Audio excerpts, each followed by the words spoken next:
Ladies and gentlemen, what's going on? Welcome to Divers Ready, back once again with another in our series of quick tips videos where we try and pack as much information into a video, 5 minutes or less on a given subject. And today I'm going to show you how I prepare a new spool to go diving.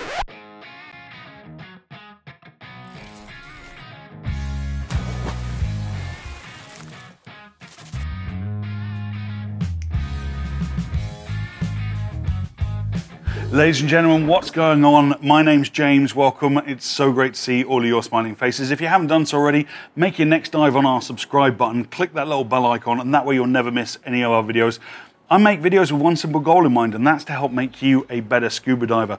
This quick tip videos series has been a big hit. This is another user requested video, how to prepare a new spool that you've just bought to take it diving with you. Quick tip series. We get rid of the B-roll, we get rid of the jokes, we just dive straight in with as much knowledge as possible in 5 minutes or less. Here we go. So you've just bought a new spool to go diving. The first thing you're going to want to do is remove about 25% of the line. These things always come overloaded for some reason. It's very generous of them, but the trouble is when that line is all nice and new from the factory, it looks nice and neat and flush and it's full to the top. But the challenge is as soon as that line gets wet once, it never really dries out and shrinks back to its original size. So you're going to end up with bulging line, and then that line comes loose and it just turns into a rat's nest really fast. So first thing I do when I get a new spool like this is I take off about 20 or 25% of the total line length. I don't throw that line away. I actually have a spare line spool that I keep to hand for attaching bolt snaps and just general twine usages. But once I've got space on the reel, I need to prepare it so that I can attach it to my DSMB or whatever it may be that I'm using this line for. So the first thing I'm going to do is take a length of line. That's a good enough loop right there. And I'm just going to tie an overhand knot in it, pass the loop back through that knot, and try and bring this knot down to the end as much as possible. Ooh, it's not easy doing this on camera. It's easy to do this when it's just me. There we go. Step number one, put a loop in. Then when you need to attach that to your SMB, you can pass the loop back through it and make a fold. Nice and easy. Next thing I want to do is make two smaller loops in this loop itself. Okay.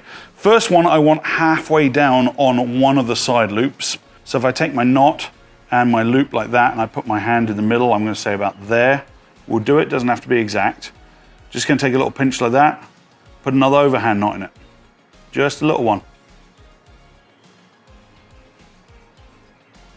There you go. Look at that, itty bitty little loop. Then I'm going to find the end of the loop. Now that I've made that slightly shorter space there, I'm going to do the same thing again in the end. So two loops, one halfway along the primary loop and another one at the end. And I want you guys to bear in mind as well, this is how I set up a spool. It's not the only way to do it. I know there's other ways out there, and I'm sure we're going to get some people in the comments that are like, that's not how you do it. You're supposed to do it like, I don't care. This is how I do it. It's my channel. Do it this way or do it your way. I don't care. But if you don't know, now you know.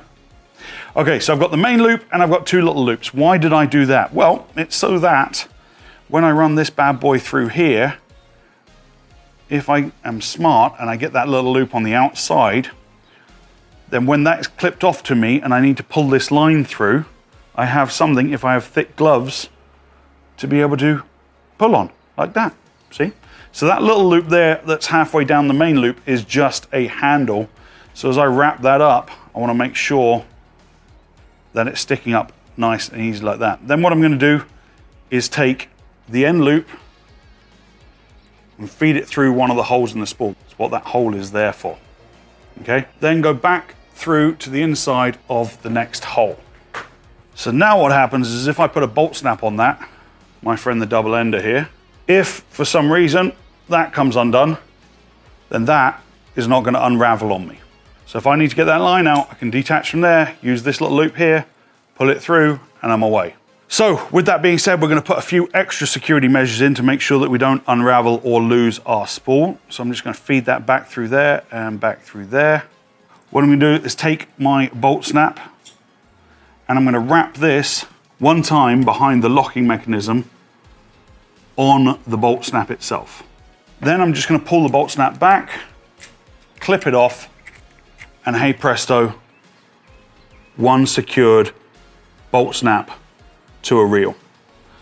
The other end clips to me, normally on my hip or my tailbone D-ring, and that isn't going anywhere. So there you have it, ladies and gentlemen. That is how I handle a new spool. I hope this video was helpful to you. Until next time, my name's James. This was your Divers Ready video for this week. Subscribe if you haven't done so already. I'll see you in the next one. Dive safe, dive often, guys.